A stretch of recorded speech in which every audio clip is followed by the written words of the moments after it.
नमस्कार। आप सभी को रामनवमी की शुभकामनाएं और उम्मीद करते हैं कि आपका जीवन में राम की सादगी और राम श्री मर्यादा जो है आपके जीवन में सदैव विद्यमान रहे।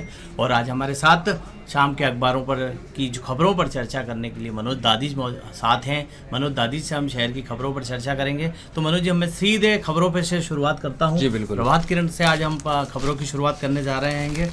युद्ध थमने की खबर है, पेट्रोल डीजल में राहत है, इस पर हम लोग बाद में बात करेंगे। अभी पहले शहर की खबरों पर बात कर लेते हैं।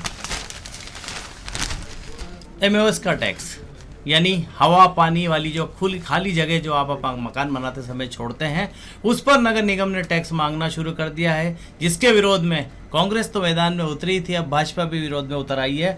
मुख्यमंत्री से शिकायत की जाएगी। परसों मुख्यमंत्री मोहन यादव दशहरा मैदान पर नर्मदा के चौथे चरण को शुरू करने आ रहे हैं। मनोज जी, नेता विरोध कर रहे हैं, अधिकारी नोटिस थमाने में लगे हुए हैं। आपको लगता है कि ये टैक्स जायज़ है, और जायज़ है तो क्यों लिया जाना चाहिए, और नहीं जायज़ है तो क्यों नहीं लिया चाहिए? इस पर मैं चाहूँगा कि आप इसमें खुलकर बताएं, क्योंकि आप लंबे समय से नगर निगम के जो संपत्ति कर विभाग को देखते आए हैं। जी बिल्कुल। देखिए, ऐसा है, एक तो पहली बात होती है, नगर निगम है कंगला। शब्द बड़ा गंदा है लेकिन वाकई में है। तो वो जो भी यहाँ पर आयुक्त महोदय आते हैं, राजस्व के प्रभारी अधिकारी जो रहते हैं, वो चाहते हैं कि कैसे भी करके यहाँ से पैसा वसूला जाए। उन्हें ये बताया जाता है कि इंदौर शहर में 1100-1200 करोड़ रुपया ड्यू है, तो एनी हाउ वो कर लाते हैं। इसके अलावा क्या होता है कि नई नई विधाओं से वो रेवेन्यू जनरेट करने का प्रयास करते हैं। क्यों? क्योंकि आईएएस से अगर रेवेन्यू को नए ढंग से नवाचार के रूप में निकाल के लाएंगे, जो कि ऊपर से भी यही आदेश है कि हर नगर निगम को स्ववित्त होना पड़ेगा, तो उस योजना के अंतर्गत वो नए विचार लाते हैं। नगर निगम अपनी आर्थिक मजबूती करने के लिए नए नवाचार करता जाएगा, और जो लोग ईमानदारी से टैक्स जमा करते हैं, जो या मैं यूँ कह लूँ कि जिन लोगों ने ईमानदारी से नगर निगम के बताए अनुसार नक्शा पास कराकर मकान बनाया है, क्या उन्हें भी अब जो जगह छोड़ी गई थी उसका टैक्स चुकाना पड़ेगा? बिल्कुल, यही तो यहाँ मूल प्रश्न उठ रहा है कि हमने हवा पानी के लिए जगह छोड़ी है, तो उस पर किस बात का टैक्स लिया जाए। हालांकि एक बात मैं कहना चाहूँगा शेखर जी कि बिल्डिंग सिस्टम के अंदर एमओएस जो छोड़ा जाता है, उससे शायद वो एक्स्ट्रा कुछ बोलते हैं, उसका पेमेंट वो बिल्डर लेता है, लेकिन वहाँ व्यवस्था है सामुदायिक की। सुपर बिल्ट एरिया की बात करने जा रहे हैं। पर मनोज जी, बात सामुदायिक की नहीं हो रही, बात ये हो रही है क्या अस्पताल के लिए आसपास छोड़ी गई जमीन, या बात कर ले स्कूल के अंदर हवा पानी के लिए छोड़ी गई जमीन, या खेलकूद के लिए काम आती है, क्या इन चीजों को भी टैक्स लेना कहाँ तक सही है? बिल्कुल सही नहीं है। और इससे यह होगा कि आने वाले भविष्य में लोग अपने मकानों में एमओएस छोड़ना ही बंद कर देंगे। हालांकि मजबूरी रहेगी कि जहाँ हवा पानी के लिए व्यवस्था करे, पर ये एक प्रकार से अगर करना था तो शुरू से ही, पहले दिन से ही, जिस दिन से ये नियम बना हुआ था संपत्ति कर लेने का, उसी दिन से एमओएस को जोड़ लिया जाता। लेकिन आज की तारीख में इसे जोड़ना नामुमकिन है। क्योंकि कांग्रेस तो इस मुद्दे को लपक चुकी है। भारतीय जनता पार्टी ने भी, राजस्व प्रभारी निरंजन सिंह चौहान गुड्डू ने भी नगर नियोजन मंत्री माननीय कैलाश जी को पत्र लिख दिया है, और यही बात वो कल आने वाले प्रोग्राम में मुख्यमंत्री के सामने भी उठाएंगे। राजस्व प्रभारी जी ने तो चिट्ठी लिखी है दीनदयाल दफ्तर पर। गांधी बात कर ली जाए, दीनदयाल भारतीय जनता पार्टी के दफ्तर पर विधायक महेंद्र दार्डिया, मधु वर्मा और नगराध्यक्ष सुमित मिश्रा भी इसको लेकर नाराजगी जता चुके हैं।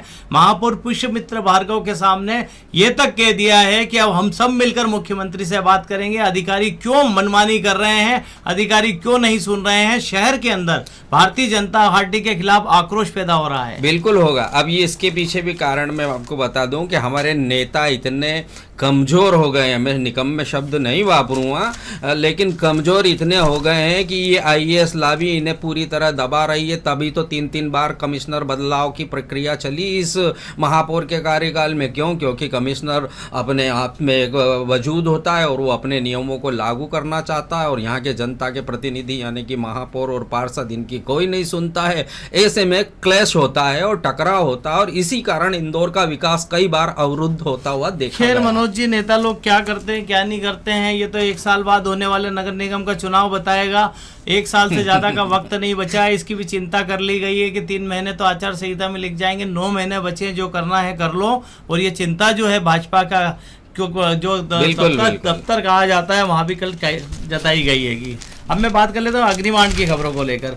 मनीष जी, मुख्यमंत्री रविवार को इंदौर आ रहे हैं, नर्मदा के चौथे चरण की शुरुआत करेंगे। 1350 करोड़ से ज़्यादा के काम होना है।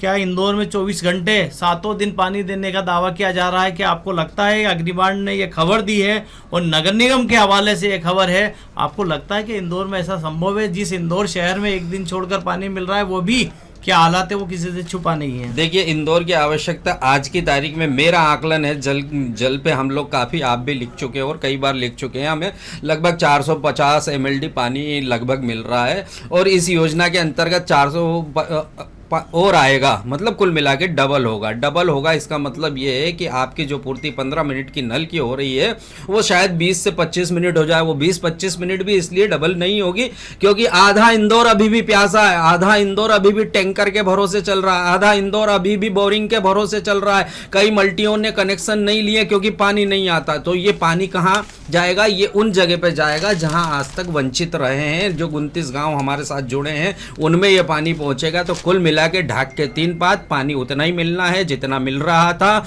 जैसा कि मेरे ख्याल है प्रभात किरण ने हेडिंग दिया है कि पानी उतना ही मिलेगा जितना मिलना था। ये बात बिल्कुल क्लियर है। हालांकि तो जी बात वही हो गई कि अभी हमारे पास 450 MLD पानी आ रहा है, उसमें हम शहर को 15 दिन पानी दे पा रहे हैं और पूरे महीने का बिल ले रहे हैं। अगर उसका डबल पानी आ गया, उतना ही पानी और आ गया, तो आप जो शहर की जो मौजूदा स्थिति उसी में अगर रोज पानी देने की स्थिति में, फिर नया एरिया कैसे जोड़ पाएंगे? नहीं, रोज नहीं आएगा, वही 15 दिन में आएगा और नया एरिया जुड़ेगा क्योंकि पानी सबको चाहिए साहब। पानी सब जगह। टैंकर का खर्चा आप देख रहे हैं नगर निगम का। हाँ, हो सकता है कि नगर निगम की वो लाभी सक्रिय हो जाए कि नहीं, टैंकर तो चलेगा ही और इन लोगों को डेली दे। मतलब कुल मिलाकर ये हो गया है कि नर्मदा के चौथे चरण के बाद भी शहर में जहाँ अभी नर्मदा आ रहा है उनको तो कोई राहत मिलती हुई नहीं, बिल्कुल नहीं दिख रही है। मतलब जितना पानी नया आप लाने वाले हैं उसको खपाने की व्यवस्था आपने पहले से ही कर ली है। तो मतलब जो लोग पहले से मौजूदा कनेक्शन धारी है उनको कुछ इसका फायदा नहीं मिलेगा। शहर प्यासा है साहब, हम केवल बातें कर रहे हैं। शहर प्यासा है, वो तो भला हो उस जमाने के लोगों का जिन्होंने नर्मदा ला दी। हम अपना ये यशवंत सागर को सुधार नहीं पाए, आधा पानी वहां से ले सकते हैं, लेकिन अब क्या करें, बातें हैं, बातों का क्या। बिल्कुल सही बात कर रहे हैं। ठीक है मनोज जी, ये तो हो गया। आज रामनवमी है, सुबह से मंदिरों में, हनुमान मंदिर में घंटे घड़ियाल बज रहे हैं और दशरथ नंदन का जन्म हुआ है आज। तो शहर भर के मंदिरों में, खास करके राम मंदिर और हनुमान मंदिर, ऐसे बता दूं मैं, शहर में तकरीबन जितने मंदिर होते हैं उसमें राम जी कहीं ना कहीं बिठाई देते हैं, हनुमान जी होते हैं। और ये मालवा की और निमाड़ की अगर बात की ली जाए तो हमारे मालवा निमाड़ में आप किसी भी गाँव में चले जाइए, वहाँ राम मंदिर होता है। तो मनोज जी, आज राम मंदिर है, सभी दर्शकों को बधाई भी दे दें हम लोग। ये तो थी अग्निबाण की खबरें। अब हम पत्रिका की खबर की बात कर लेते हैं मनोज जी।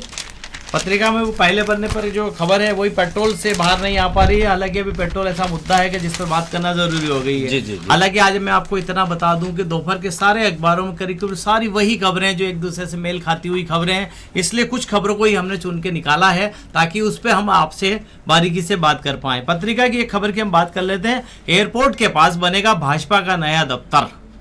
मतलब नया दफ्तर बनाने के लिए नैनोद में 16,000 स्क्वायर फीट की जमीन देखी गई है ना। किसान से सौदा तब किया जाएगा जब संगठन इसकी मंजूरी देगा।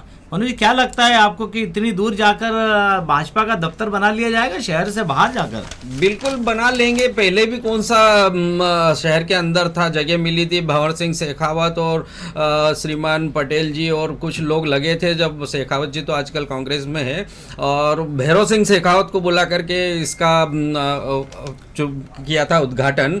और वो जगह अब थोड़ी कम पड़ने लगी क्योंकि पार्टी बड़ी हो गई है, पार्टी बहुत बड़ी हो गई है। कहते हैं एक आंकड़े के अनुसार जो पिछली बार चला था बाजार में कि 10 लाख सदस्य हैं, तो स्वाभाविक है 10 लाख में से 1 लाख भी अगर आ जाएंगे तो कार्यालय तो छोटा पड़ेगा। पार्टी बड़ी हो गई है तो इसका मतलब ये तो नहीं कि आप शहर के बाहर ही चले जाओ दफ्तर खोलने। आप शहर में भी तो आपको रहना है। आप शहर से बाहर जाने की तैयारी करने के चक्कर में ऐसा ना हो कि यूं आपको शहर से बाहर कर दें। शहर में जमीनें महंगी है, जमीनें अवेलेबल नहीं है। कांग्रेस भी जो सत्ताधारी पार्टी 25 साल से मध्य प्रदेश में राज कर रही है, जो सत्ताधारी पार्टी 20 साल से नगर निगम में काबिज है, जो सत्ताधारी पार्टी 10-12 साल से जो है केंद्र में है, ट्रिपल इंजन की सरकार होने के बावजूद हम शहर के अंदर जो जमीन नहीं खरीद पा रहे हैं। नहीं, पैसे की तो चिंता नहीं है, जमीन अवेलेबल नहीं है। सबसे बड़ी बात है जमीन जो है वो महंगी है। अगर सत्ताधारियों को जमीन सस्ती या महंगी से मनोज जी क्या फर्क पड़ता है? उनको तो जो सब जमीन पसंद आना चाहिए। वैसे भी वहाँ 16,000 यार ये कौन सी वो है, ये भी तो किराए की जमीन है। और नीचे का वो कैलाश शर्मा जी जब सभापति थे तब उन्होंने नीचे की जगह ली, फिर वो गोपी भैया ने उसको बनवा दिया। ये सब ये किराए की जमीन पे चल रहे हैं एक प्रकार से, मेरा जहाँ तक सोच है। बाकी ज्यादा ठीक है मनोज जी, कोई बात नहीं। भारतीय जनता पार्टी को इंदौर के अंदर अगर दफ्तर रास नहीं आ रहा हो तो शहर के बाहर चले जाएं। उन्हें ऐसा लगता है कि उनके नेताओं की आवाजाही अब सिर्फ हवाई जहाज से ही होने लगी है, तो हवाई जहाज से वहीं उतरेंगे, वहीं रुकेंगे और वहीं से उड़ जाएंगे। ठीक है, ये तो वक्त आने पर देखेगा। ये तो ठीक है, योजना बना रहे हैं। एक बात बोलूं, कौन सा कांग्रेस सिटी में बैठी हुई है राजबाड़े पे, तो कौन सा संगठन और वो पार्टियां वो रोज हो रही है, वो तो सब कार्यकर्ता जहां बोलोगे वहां पहुंच जाए भारतीय जनता पार्टी का। ठीक है, मैं आपको ये बता दूं, पिछले 2-3 दिनों में गर्मी ने अपना तेवर दिखाना शुरू कर दिए हैं। दिन के बाद रात में भी गर्मी के तेवर जो है तापारा बढ़ गया है। पत्रिका ने 3-4 फोटो के साथ में अच्छी खबर लगाई है, और मुझे लगता है इस तरीके के फोटो जो आम दिनों में हम जो कहते हैं, गर्मी के दिनों में हम जो देखते हैं, इसको देखकर हमें हमारा बचपन भी याद आता है कि किस तरीके से जो हम छाते को ओढ़ के जाते थे, ऐसी आइसक्रीम हम लोग खाते थे, बर्फ का गोला हम लोग खाते थे। मुझे लगता है कि इस तरीके की फोटो जो देख के ऐसा लगता है कि यार वाकई में गर्मी दस्तक दे चुकी है। बिल्कुल दे चुकी है। रात का पारा बढ़ गया है, जहाँ एवरेज में 20 के डिग्री का 22-23 तक पहुंच गया है, और दिन का पारा भी 35 के आसपास पहुंच गया है। तो एक प्रकार से अब वो पारे के अंदर जो डिफरेंस रहता है वो कम होना शुरू हो गया है। इसका मतलब है गर्मी बढ़ रही है। केवल ये 2-4 दिन की बात है, उसके बाद आप देखिए बमाबम गर्मी पड़ने वाली है। अब हम दैनिक दोपहर की खबरों की बात कर लेते हैं। व्यापार और देश दुनिया की खबरों के पहले हम लोकल खबरों की बात कर लेते हैं। Manoj ji, no parking wrong side को लेकर 200 वाहनों पर व्हील लॉक से कार्रवाई की गई। व्हील लॉक यानी आपकी गाड़ी अगर सड़क पर खड़ी है, फुटपाथ से पे खड़ी है, तो पुलिस आएगी, आपसे बात करेगी बगैर, जो इसे लॉक कर देगी और आपका इंतजार करेगी, आइए जुर्माना भरिए, उसके बाद लॉक खुलेगा। मनोज जी, ये नया तरीका जो इजाद कर दिया है कि अभी मार्च के एंडिंग की मुझे लगता है कि टारगेट पूरा हो रहा है। नहीं, मार्च एंडिंग से तो कोई इनको फर्क पड़ता नहीं है। ये तो इनके लिए तो रोज नए ग्राहक होते हैं। पर फर्क इस बात से पड़ा कि ये जो व्हील लॉक है वो किसी संस्था के द्वारा डोनेट किए गए हैं, किसी संस्था के द्वारा CSR के तहत दिए गए, इसलिए इनके पास है। नहीं तो ये चीज तो पिछले 10 सालों से 15 सालों से दुनिया भर में चल रही है। इंदौर में अभी शुरू हुई क्योंकि अभी इनको मिल गए। ऐसे यहाँ पे इंदौर में शुरू, मनोज जी बात कर रहे हैं आप, वाकई बिल्कुल सही बोल रहे हैं।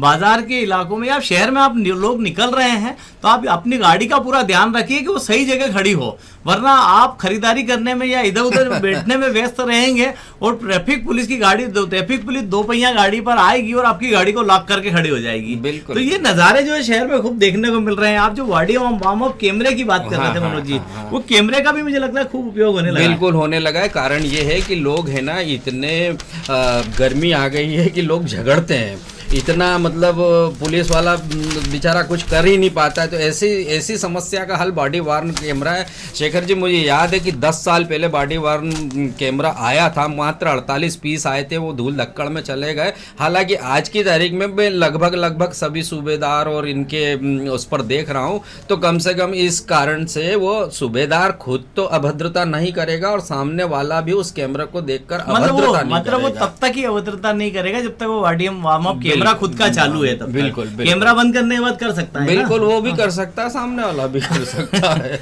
एक राहत भरी खबर है कि आज से कमर्शियल सिलेंडर मिलने लगे हैं। अच्छी बात है, आज कमर्शियल सिलेंडर मिलने लग गए हैं।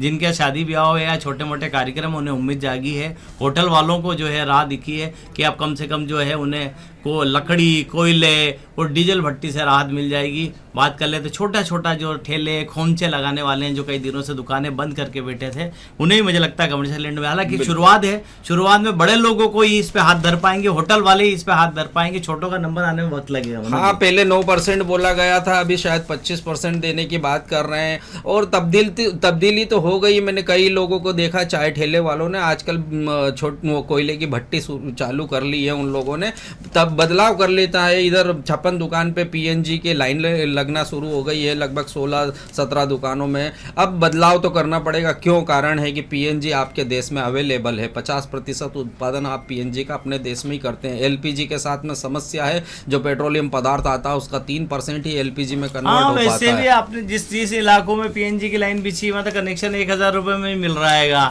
मुझे लगता है कि अभी जो छूट मिली है, राहत का फायदा ले लेना चाहिए।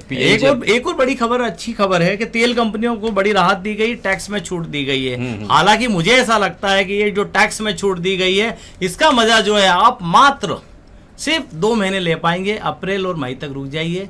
जैसे ही विधानसभा चुनाव 5 राज्यों के विधानसभा चुनाव के नतीजे आएंगे, या मैं यूँ कह दूं कि चुनाव निपट जाएंगे, उसके बाद आप तैयार रहिए, तेल और गैस की कीमतें आसमान छूने लगेगी। बिल्कुल। मनोज जी, अभी तो फिलहाल राहत देती 10-10 रुपए दोनों के, इसमें से टैक्स कम कर दिया गया है। नहीं, उसमें से 3 रुपया किया है और उसमें से 10 रुपया किया, वो 0 कर दिया डीजल पे। ये करा किसके लिए? शेखर जी, आम जनता के लिए नहीं करा। ये उस पे एक्साइज ड्यूटी में माफ की। कारण है कि उधर बैरल का भाव जो बढ़ गया है, उससे उस कंपनी को घाटा ना हो, इसलिए एक्साइज आम उपभोक्ता को इसको कोई फायदा नहीं होना है। डीलरों को राहत दे दी गई है कि आपके ऊपर से जो हम टैक्स लेते थे वो अब नहीं ले रहे हैं, काम करिए। नहीं, डीलर भी नहीं, कंपनियों को एक्साइज ड्यूटी का मामला है ये पूरा का पूरा। एक्साइज जो लगाती है केंद्र सरकार, वो माफ कर दी है डीजल पे से, और उस पे से 3 रुपए कम कर दिए। इस प्रकार से उस कंपनी को एक प्रकार से फौरी राहत मिली है, और जिस दिन ये स्थिति बरोबर हो जाएगी उस दिन से वापस टैक्स लग सकता है आम जनता को।